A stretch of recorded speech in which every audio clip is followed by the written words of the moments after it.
Hi guys, welcome back to our channel. భారతదేశంలో వేల సంవత్సరాల చరిత్రను మోస్తున్న ఎన్నో దేవాలయాలు ఉన్నాయి. కానీ వాటిలో కొన్ని ఆలయాలు మాత్రమే చరిత్రను మించి ఒక నమ్మకంగా, పురాణాలను మించి ఒక ఆధ్యాత్మిక అనుభూతిగా తరతరాలుగా భక్తుల హృదయాల్లో నిలిచిపోయాయి. రాతితో కాదు, లోహంతో కాదు, పవిత్రమైన మట్టితో రూపొందించబడిన అమ్మవారి మూల విగ్రహం శతాబ్దాలుగా లక్షలాది మంది భక్తులను ఆశ్చర్యానికి గురిచేస్తోంది.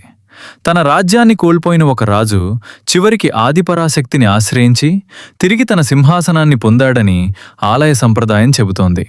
నది ఒడ్డున ప్రకృతి ఒడిలో వెలసిన ఈ పవిత్ర క్షేత్రం భక్తి, చరిత్ర, శిల్పకళ, సంప్రదాయం, పురాణం అన్నింటినీ తనలో దాచుకుని ఈ రోజుకి జీవంతంగా నిలిచింది. దక్షిణ భారతదేశంలో అత్యంత విశిష్టమైన శక్తి క్షేత్రాలలో ఒకటిగా పేరుగాంచిన పోలాలి శ్రీ రాజరాజేశ్వరి అమ్మవారి ఆలయం గురించి, దాని చరిత్ర, పురాణం, ప్రత్యేకతలు, అలాగే వేలాది మంది భక్తులు ఎందుకు ఈ అమ్మవారిని అత్యంత విశ్వాసంతో ఆరాధిస్తారో ఈ డాక్యుమెంటరీలో తెలుసుకుందాం. వీడియోను ప్రారంభించే ముందు ఒక చిన్న అభ్యర్థన.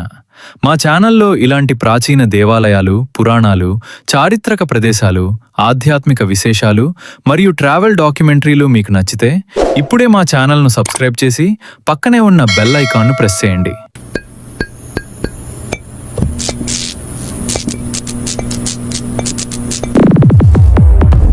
కర్ణాటక రాష్ట్రంలోని దక్షిణ కన్నడ జిల్లాలో మంగళూరు నగరానికి సుమారు 20 కిలోమీటర్ల దూరంలో ఫల్గుని నది దక్షిణ తీరాన ప్రకృతి అందాల మధ్య వెలిసిన పవిత్ర క్షేత్రమే పోలాలి శ్రీ రాజరాజేశ్వరి దేవాలయం. పచ్చని వరి పొలాలు, కొబ్బరి తోటలు, ప్రశాంతంగా ప్రవహించే ఫల్గుని నది ఈ ఆలయాన్ని చుట్టుముట్టి ఉండటంతో ఇక్కడ అడుగుపెట్టిన క్షణం నుంచే ఒక ప్రశాంతమైన ఆధ్యాత్మిక వాతావరణం అనుభూతి చెందుతుంది.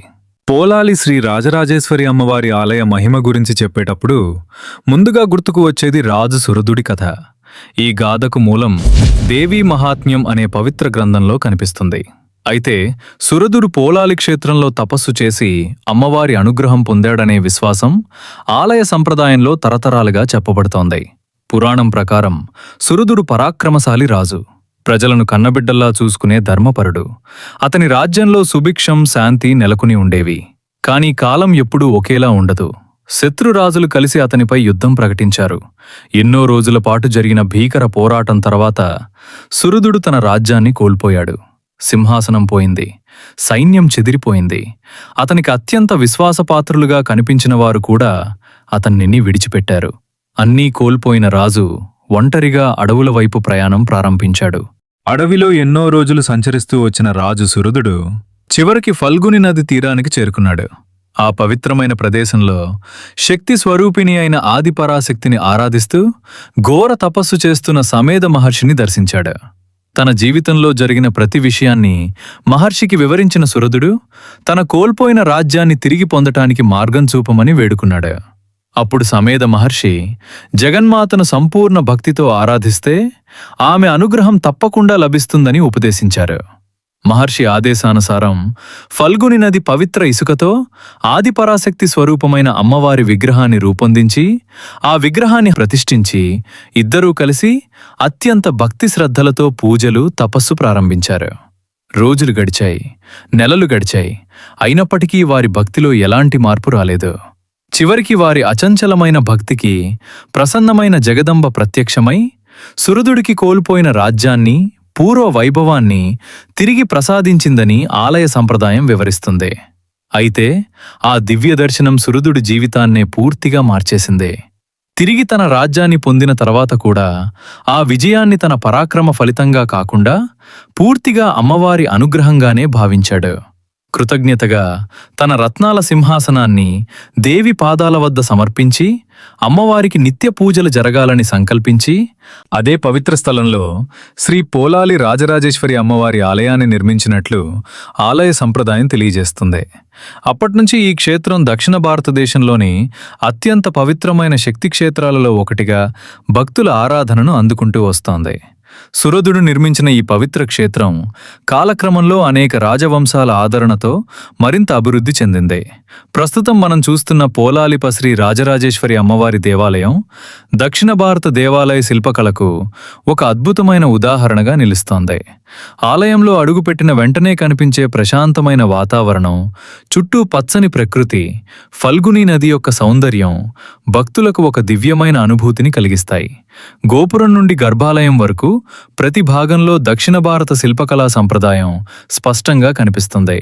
కళాకారుల నైపుణ్యంతో చెక్కిన స్తంభాలు, మండపాలు మరియు శిల్పాలు ఆ కాలంలో ఉన్న అద్భుతమైన వాస్తు నైపుణ్యాన్ని తెలియజేస్తాయి. ఈ ఆలయంలో వెలిసిన శ్రీ రాజరాజేశ్వరి అమ్మవారు లలితా త్రిపుర సుందరి స్వరూపంగా ఆరాధించబడుతున్నారు. ప్రతి పవిత్ర క్షేత్రానికి ఒక చరిత్ర ఉంటుంది. అలాగే పోలాలి అనే పేరుకు కూడా ఒక ఆసక్తికరమైన నేపథ్యం ఉంది. స్థానిక తులు సంప్రదాయం ప్రకారం ఈ ప్రాంతాన్ని పురాతన కాలంలో పురాలి లేదా పురాలి అని పిలిచేవారని చెప్తారు. కాలక్రమేణా ఆ పేరు ప్రజల ఉచ్చారణలో మారుతూ పోలాలీగా స్థిరపడిందని స్థానిక చరిత్రకారులు భావిస్తున్నారు. ఈ రోజుకి పోలాలి అంటే భక్తుల మనసులో మొదట గుర్తుకు వచ్చేది శ్రీ రాజరాజేశ్వరి అమ్మవారే. పోలాలి శ్రీ రాజరాజేశ్వరి ఆలయ చరిత్ర ఎంతో ప్రాచీనమైనదిగా భావించబడుతుంది. ఇలా శ్రీ రాజరాజేశ్వరి అమ్మవారిని లలితా త్రిపుర సుందరి స్వరూపంగా ఆరాధించటం వెనుక ఒక గొప్ప పురాణ గాథ ఉంది. ఆ గాథనే బ్రహ్మాండ పురాణంలోని లలితోపాఖ్యానం వివరిస్తుంది. పురాణాల ప్రకారం ఒకప్పుడు భండాసురుడు అనే మహారాక్షసుడు ఘోర తపస్సు చేసి బ్రహ్మదేవుణ్ణి ప్రసన్నం చేసుకుని అపారమైన వరాలను పొందాడు. ఆ వరాల బలంతో 3 లోకాలపై ఆధిపత్యం సాధించి దేవతలను, ఋషులను మరియు ధర్మాన్ని తీవ్రంగా పీడించడం ప్రారంభించాడు. అతని దురాగతాలతో యజ్ఞాలు ఆగిపోయాయి. దేవతల శక్తి క్షీణించిపోయింది. చివరికి బ్రహ్మ, విష్ణు, మహేశ్వర్లతో పాటు సమస్త దేవతలు కలిసి ఆదిపరాశక్తిని ప్రార్థించారు. అప్పుడు విశ్వమధ్యంలో వెలసిన చిదగ్నికుండం అనే దివ్య జ్ఞానాగ్ని నుంచి అపారమైన దివ్య జ్యోతి వెలువడింది. ఆ జ్యోతి క్రమంగా రత్నకిరీటంతో, దివ్యాభరణాలతో, రక్తవస్త్రాలతో, కోటి సూర్యుల కాంతిని మించిన తేజస్సుతో వెలుగొందుతున్న ఒక దివ్య మహిళా స్వరూపాన్ని ధరించింది. ఆమెయే శ్రీ లలితామహా త్రిపుర సుందరి. శ్రీచక్ర రాజరథంపై ఆసీనురాలై మంత్రిని శ్యామలాదేవి, దండనాయకి వారాహిదేవి, సంపత్కరిదేవి, అశ్వారూఢదేవి మరియు అనేక యోగినీ గణాలతో కలిసి భండాసురుడిపై ధర్మయుద్ధానికి బయలుదేరారు. ఆ యుద్ధం కేవలం దేవతల కోసమే కాదు, సృష్టిలో ధర్మాన్ని మళ్లీ స్థాపించడానికి జరిగిన మహాసంగ్రామమని పురాణాలు వివరిస్తాయి. అన్ని దివ్యశక్తులు కలిసి భండాసురుని సైన్యాన్ని ఒక్కొక్కటిగా సంహరించగా చివరికి భండాసురుడు స్వయంగా లలితాదేవిని ఎదుర్కొన్నాడు. అప్పుడు లలితా త్రిపుర సుందరి దేవి పరమేశ్వరుని దివ్యశక్తిని స్మరించి మహాకామేశ్వరాస్త్రాన్ని ప్రయోగించిందని లలితోపాఖ్యానం చెబుతుంది. ఆ దివ్యాస్త్రం ఒక్క క్షణంలోనే భండాసురుని సంహరించి అధర్మాన్ని అంతం చేసింది. దాంతో 3 లోకాలలో మళ్లీ శాంతి, ధర్మం మరియు మంగళం పునఃస్థాపించబడ్డాయి. అందుకే శ్రీ లలితా త్రిపుర సుందరి కేవలం భండాసురుని సంహరించిన దేవి మాత్రమే కాదు, సకల సృష్టిని రక్షించే ఆదిపరాశక్తి స్వరూపంగా భావించబడుతోంది. అదే ఆదిపరాశక్తి స్వరూపమే పోలాలిలో శ్రీ రాజరాజేశ్వరి అమ్మవారిగా వెలసి శతాబ్దాలుగా లక్షలాది మంది భక్తులకు తన అనుగ్రహాన్ని ప్రసాదిస్తోందని భక్తుల అచంచలమైన విశ్వాసం. మీకు కర్ణాటక ప్రయాణం చేసే అవకాశం వస్తే తప్పకుండా దర్శించి అమ్మవారి ఆశీర్వాదాన్ని పొందండి. వీడియో మీకు నచ్చితే లైక్ చేయండి. మీ అభిప్రాయాన్ని కామెంట్లో తప్పకుండా షేర్ చేయండి. మన ప్యాక్లైట్ ట్రావెల్ ఫార్ ఛానల్ను సబ్స్క్రైబ్ చేసి బెల్ ఐకాన్ను ప్రెస్ చేయడం మర్చిపోవద్దు. జై మాతాది.